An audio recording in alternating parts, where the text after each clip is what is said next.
Hello mga friendly! For today's video, mag-unbox po tayo ng ating parcel.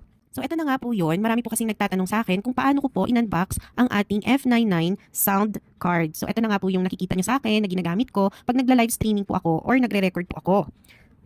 Ito po ay Audio Mixer F999 Live Sound Card with DJ Mixer for streaming, podcasting, gaming, professional studio equipment, and recording po.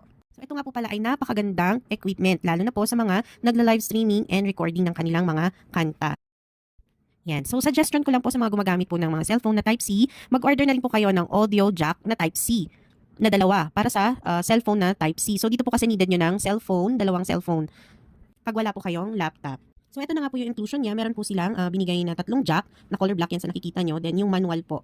Yan, yung manual po natin is English naman po yan. So mababasa nyo naman po yan at maiintindihan. So yung 3 jack, as I've said po a while ago, needed po ng Type-C audio jack for that.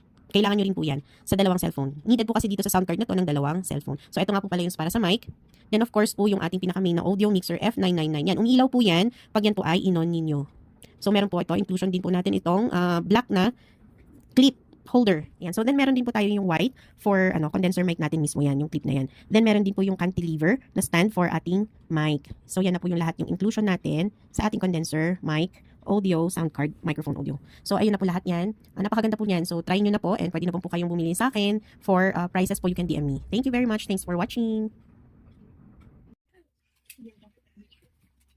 Mabigat ang ganda. Oo. Oh. Ops, Dana, do not touch. Mamaya na. Mamaya mag-touch. Ha?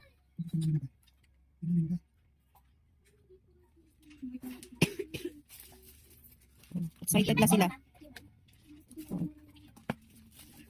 Ang ganda niya, ano? Yan, kakabit sa ano yan.